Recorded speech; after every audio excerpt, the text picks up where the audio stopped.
Para um novo olhar sobre a existência, para aprofundar a sua fé racional e para expandir a sua consciência. A cada reflexão, um passo adiante. A cada entendimento, mais amor e caridade. Este é o convite do Pense Nisso. Deixe a doutrina espírita transformar a sua jornada.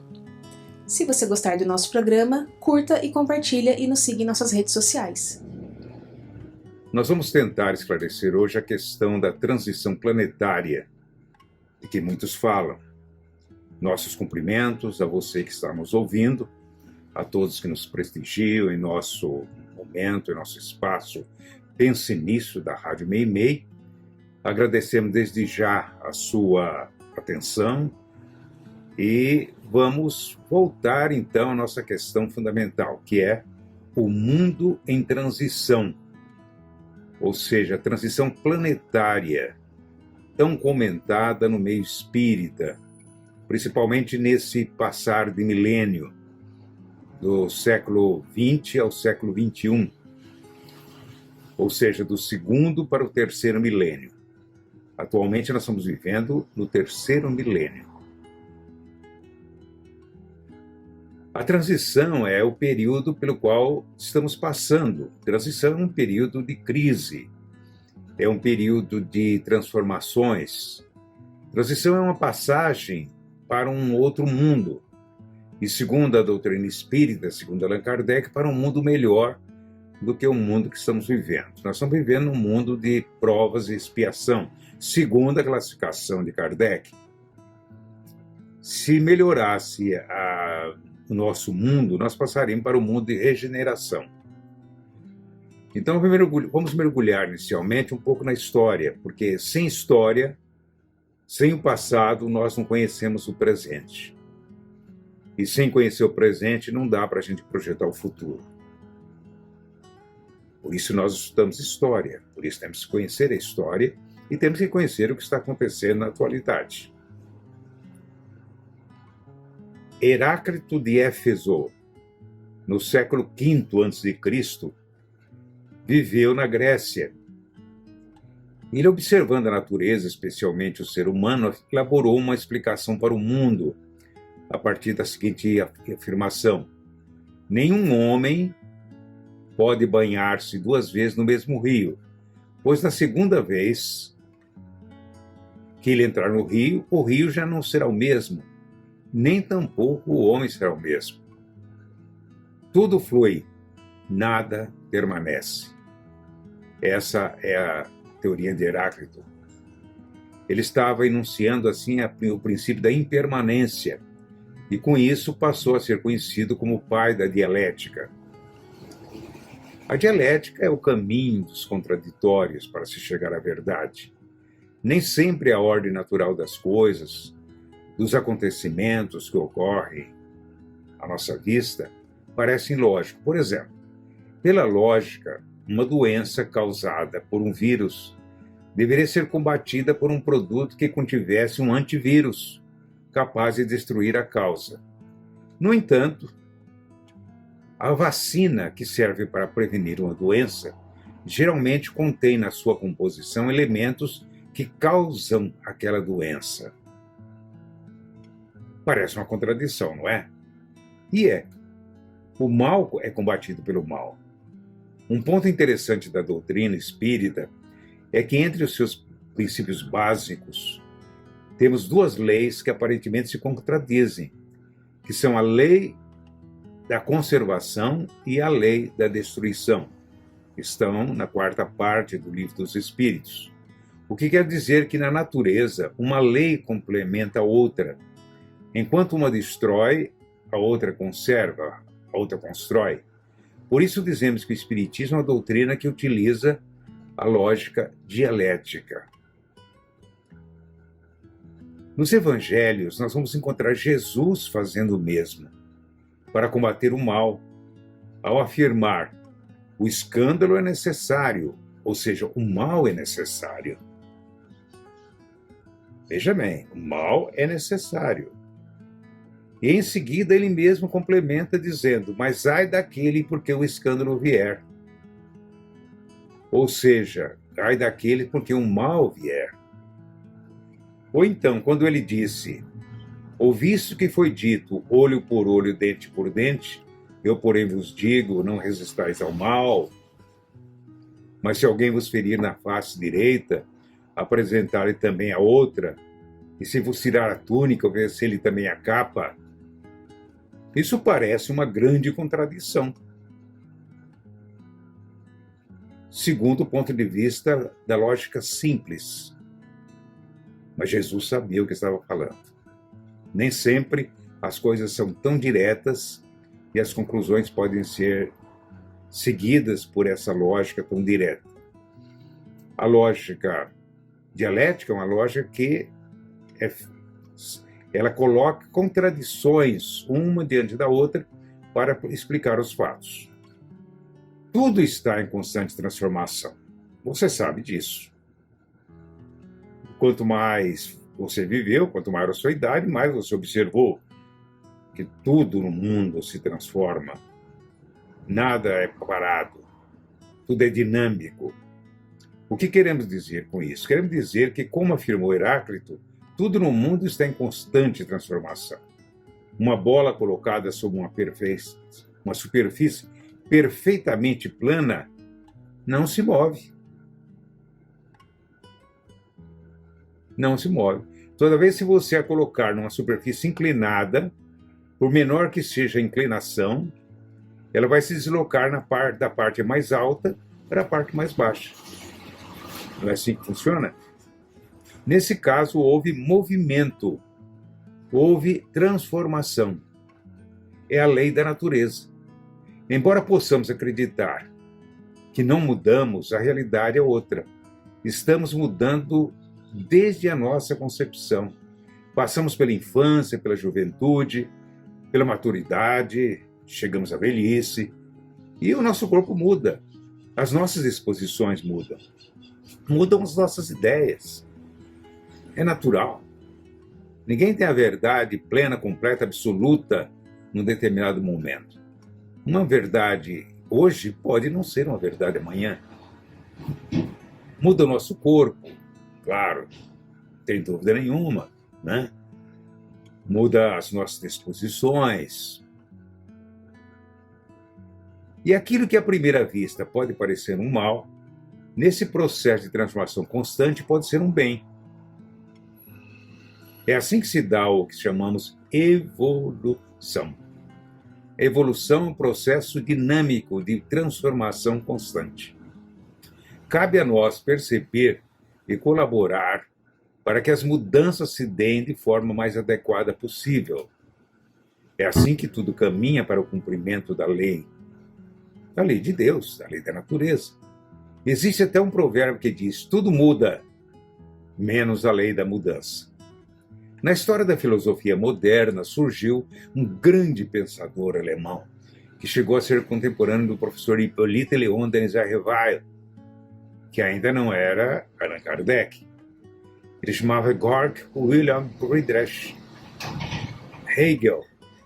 Viveu de 1831 a 1870, e ficou conhecido como o pai do idealismo, descortinando novos caminhos para a dialética. Segundo Hegel, no processo de transformação, podemos localizar 3 momentos fundamentais. Ao estudar a transformação, nós podemos localizar 3 momentos. O primeiro ele chama de tese, o segundo a antítese e a terceira a síntese. A tese é o momento inicial, é o momento de afirmação. Então, a antítese é o de negação, é aquele que contraria a tese. E o que vem em seguida é a síntese, que é aquele que é o resultado das 2 fases anteriores. É o resultado do encontro da tese com a antítese. Então você tem a síntese. Nesse sentido, poderíamos até afirmar que a primeira fase da humanidade, onde o predomínio da religião foi total, massacrante, tivemos um tipo de espiritualismo. Em seguida, com o surgimento da filosofia e da ciência, veio o materialismo. que se antepõe ao espiritualismo, se contrapor terminantemente à ideia do espírito. E na síntese, o espiritismo que se coloca entre as duas situações. O espiritismo veio sintetizar. Daí porque o espiritismo se apresenta como ciência, filosofia e religião. Ou seja, a síntese do conhecimento humano. Vocês veem como que são as coisas, funcionam? Como que a doutrina espírita tem um papel importante no crescimento da humanidade? E a maioria das pessoas, a grande maioria, não tem consciência disso, porque não conhece a doutrina. A verdade está no meio. Importante é o que compreendamos. Como dizia Gautama Buda, fundador do budismo, 5 séculos antes de Cristo, ele dizia que a verdade está no meio, ou seja, dificilmente uma postura radical, ou muito à direita, ou muito à esquerda, pode conter de fato a verdade. Radical seria ou muito à direita ou muito à esquerda. Nisso nós vemos Jesus se baseando para combater o extremismo dos antigos, que ensinavam olho por olho, dente por dente. Ou seja, uma postura radical. Bateu, levou. Matou, morreu. Essa era a postura da lei do talião. É radical. O caminho para Deus está nos extremos. Não está nos extremos. Desculpe. Nem no ódio. Tampouco na indiferença. Mas no equilíbrio do sentimento. No cenário natural do nosso planeta, o vento e o tempo são responsáveis pelas verdadeiras esculturas assinadas pelo tempo, pelo vento e pela água, chamadas de arcos naturais. Trata-se de formações geológicas criadas pela erosão de rochas sedimentares, se transformando em paisagens tão surpreendentes que não parecem reais. A maior parte dessas obras de arte da natureza, que foram moldadas ao longo de milhares de anos, ficam perto da beira do mar, fica à beira-mar, e dos rios, né? Ou em penhascos muito próximos. Outros foram moldados apenas pela ação do vento.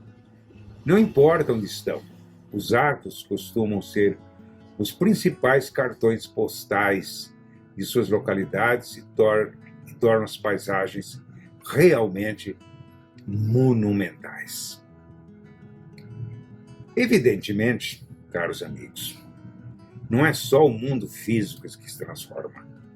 Os espíritos também se transformam. Nós estamos nos transformando dia a dia. Cada experiência, cada situação de vida, ante as dificuldades naturais do caminho, todos nos transformamos e certamente, quando deixarmos esta vida, não seremos os mesmos espíritos que aqui aportaram, que aqui chegaram. Na natureza, tudo se transforma, como dizia Lavoisier. Por isso, estamos sempre passando por um período de transição, já que tudo é impermanente no mundo. E essa transformação para nós acontece, na grande maioria das vezes, de maneira imperceptível. Ou seja, nós nem percebemos. Não dá para saber com precisão, por exemplo, o momento em que o dia termina e a noite começa. Dá para saber? Não, tudo terminou às 6h02. Bom, isso é um cálculo do relógio. Mas como você saber exatamente, né, naquele momento do lusco-fusco, que começou a escurecer a Terra, ainda não é dia, ainda não é noite. O que é aquilo? É a transição do dia para a noite. Está vendo o que é a transição? Não dá para saber exatamente quando a infância termina, quando começa a adolescência, ou quando começa para cada pessoa a idade adulta e a velhice. A gente pode dizer que a velhice começa aos 60 anos, 65, mas isso depende da pessoa. A pessoa que chegou 70, 80, aí não se sente ainda velho. Outros já estão com 50 e já estão achando que são muito velhos, não é assim? Então não dá para a gente estabelecer com precisão matemática que momento, que data. Não dá. É possível saber, no entanto, com precisão quando uma criança nasce ou quando uma pessoa morre. Aí dá para saber. Não é? Os estudiosos dividiram a história da humanidade em idades que correspondem a faixas mais ou menos longas de tempo. Não dá para saber quando termina a Idade Antiga, no ano tal. Nós fizemos isso porque a gente precisava estabelecer o início e o fim, os períodos. Mas as coisas não caminharam assim. Quando que terminou a Idade Antiga e começou a Idade Média? Quando que terminou a Idade Média e começou a Idade Moderna? E assim por diante. A gente vai pelas características. Então há uma faixa de anos entre uma e outra que nós chamamos de transição. Essas idades não foram determinadas pela medição exata do tempo, mas por fatos e acontecimentos de grande importância que marcaram uma certa guinada no rumo da história, mas nada com precisão exata. Tivemos assim a Idade Antiga, Idade Média, Idade Moderna, Idade Contemporânea, a Idade atual que estamos vivendo. Com certeza, futuramente terão que rever, os historiadores vão ter que rever essa classificação, depois que tivermos na era tecnológica, por exemplo. Quando começa a era tecnológica, os grandes mestres da humanidade são aqueles que trazem mensagem sobre o significado amplo da vida, porque é a partir do conhecimento de nossa condição na vida e no mundo que nós podemos estabelecer nossas metas e escolher o caminho que vamos seguir. Jesus, para nós espíritas, foi o mais destacado mestre de todos os tempos e é reconhecido por vários espíritos como governador do nosso planeta, como responsável pelo nosso planeta. Ele não falou apenas para um povo ou para uma época. Seus princípios, seus ensinamentos valem para todos os povos, valem para todas as épocas. O alcance dos ensinamentos de Jesus é realmente imensurável. Não dá para medir. O Espiritismo reconhece em Jesus a chave para a busca da verdadeira felicidade, pois sabe que a grande solução para os problemas humanos não está somente na conquista de valores materiais. Não, mas está sobretudo na conquista de valores espirituais, voltados para a essência do ser humano, para a nossa essência espiritual. Como tudo é transformação, para a formação do homem de bem, que é o ideal do Espiritismo, sabemos que se trata de uma jornada muito difícil, muito trabalhosa e muito longa, vai exigir muitas encarnações.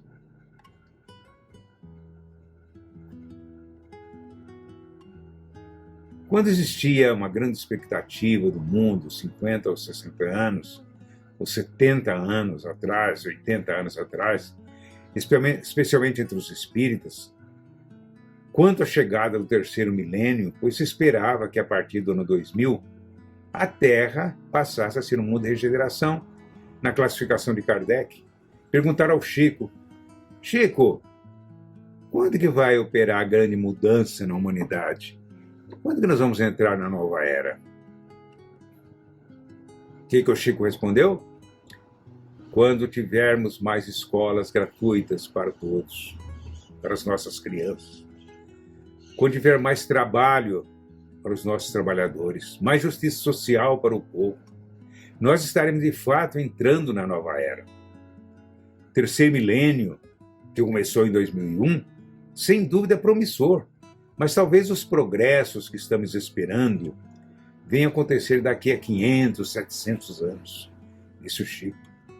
As palavras textuais do Chico, que está no livro O Evangelho de Chico Xavier, de autoria de Carlos Bacelli, e esse Chico completa dizendo: estaremos dentro da marca do terceiro milênio, não é mesmo? As coisas, meus amigos, não vão se modificar à força do calendário. Não é o calendário que vai dizer quando termina uma era e começa outra. Pelo andar da carruagem, desculpa, isso, Chico, nós ainda vamos ter que trabalhar muito, saneando o nosso mundo interior. Nós ainda não estamos lá. Portanto, não nos iludamos com mudanças que ainda não temos condições de promover. Como diz Kardec no último capítulo da Gênesis, a mais profunda transformação pela qual o mundo precisa passar é a nossa transformação. É a transformação moral do ser humano. Sem amor, não teremos condições de resolver nada. Lembremos Jesus. Um ouvinte do Momento Espírita perguntou, certa ocasião, como os políticos que governam o mundo, como os grandes líderes que estão à frente das comunidades, como que os grandes empresários, os homens que acumularam grandes fortunas, podem mudar se ainda não conseguiram superar sequer a fase de corrupção. Respondemos que um dia mudarão, mas não agora. No máximo, o que os políticos podem fazer, por enquanto, é aprender que todos merecem respeito, principalmente seus próprios adversários. Merecem respeito, porque parece que eles não têm respeito pelos adversários. A gente vê nas campanhas políticas, a gente vê na época de eleição, como que eles se tratam tão mal, tão desrespeitosamente, esquecendo que todos nós somos seres humanos, todos nós erramos, todos nós merecemos o respeito uns dos outros, como merecemos e precisamos nos respeitar. Se ainda não conseguimos vencer a fase do respeito, como queremos, meus irmãos, aprender a amar? Como queremos amar? Está muito mais longe, mais alto, mais distante que o respeito. Como? Não foi o amor que Jesus ensinou? Isso, evidentemente, não serve apenas para os políticos, é claro. Colocamos os políticos porque eles são os mais criticados pela própria sociedade. Serve para todos nós, espíritos que habitamos esse mundo, porque, no fundo, somos todos políticos que ainda não aprendemos sequer o respeito pelos nossos adversários, pelas pessoas que pensam diferente de nós, que têm preferências diferentes, que têm religiões diferentes, que têm opiniões diferentes. Nós não aprendemos ainda a nos respeitar. A gente vê, por exemplo, o que acontece nas partidas de futebol, a violência. Quer dizer, cada um tem um direito de torcer pelo time que mais atende seu coração. Não tem que pedir licença para ninguém. E todos têm direito, o dever de respeitar aqueles que pensam diferente da sua maneira de torcer, de realmente torcer por um time. Temos que exercitar, meus irmãos, melhor o respeito, se queremos atingir a etapa do amor. Só então poderemos almejar uma grande mudança da humanidade. Vivemos num momento de grande perturbação no planeta. Agredimos a natureza, poluímos o ar, poluímos as águas, desregulamos o clima, causando catástrofes, mortes, calamidades, flagelos, estão acontecendo por todos os lugares. Desrespeitamos a humanidade com a violência, com a guerra, com a luta pelo poder, a exploração do solo e toda sorte de intervenção maléfica que ameaçam a Terra. Vejam as guerras, o que acontece lá na Ucrânia, o que acontece lá no Oriente Médio, lá no Sudão, agora a guerra, o desentendimento entre o Paquistão e o Afeganistão, e outras mais,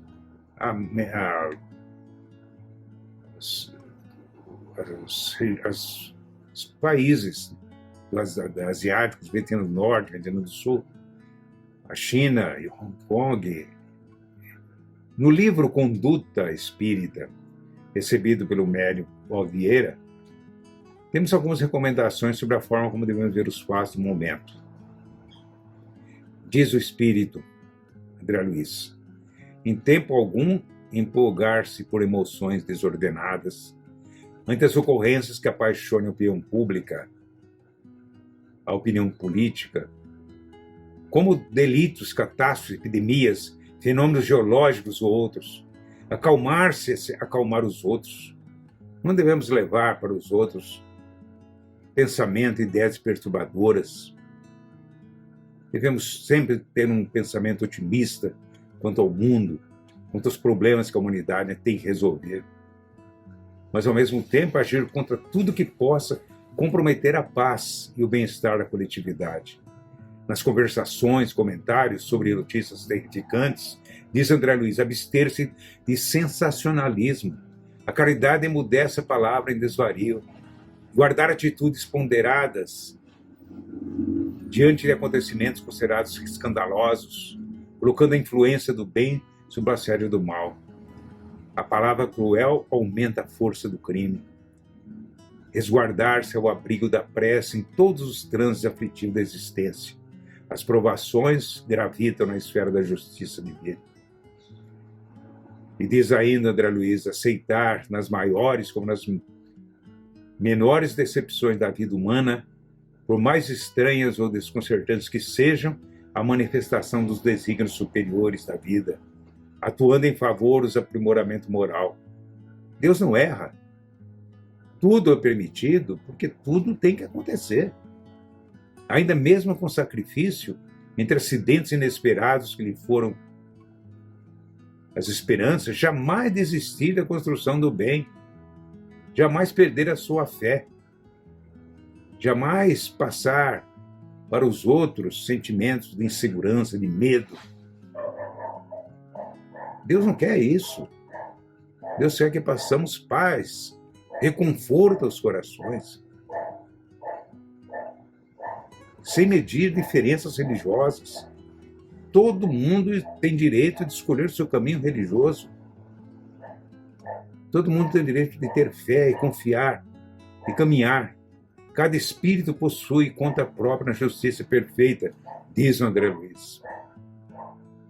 Essa é a questão da transição. Transição não é um acontecimento que vem de fora para dentro.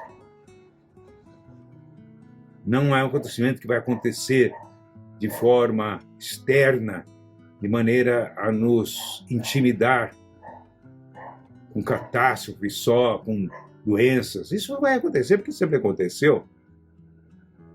A transição vai começar a ocorrer dentro de cada um de nós. Quando estivermos melhor preparados, quando soubermos respeitar mais o nosso próximo e amá-lo como ensinou Jesus, quando uma parte da humanidade demonstrar essa tendência, nós estaremos entrando num outro mundo, num mundo de regeneração. Muito obrigado pela sua atenção.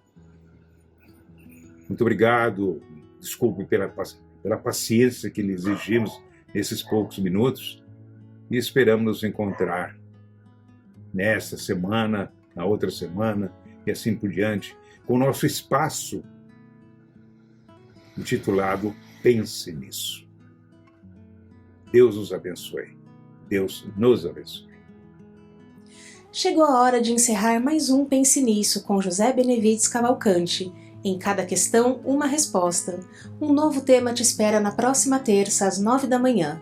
Se você perdeu o programa, as reprises vão ao ar às 15 e às 21 horas. E você pode nos ouvir a qualquer momento em www.radiomeimei.com.br.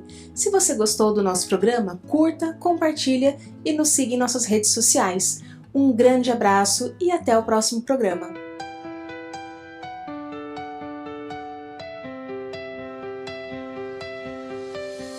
Somos sintonias que vêm nos tocar, a voz do amor pronta para inspirar, mensagens de luz que vêm iluminar, a alegria que sempre vai vibrar. Nós somos a Rádio Conecta. conectada em você.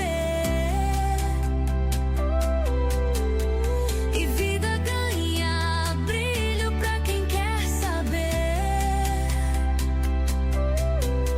Um mundo de paz que podemos viver entre sonhos e almas que vêm renascer na energia que o Espírito nos traz.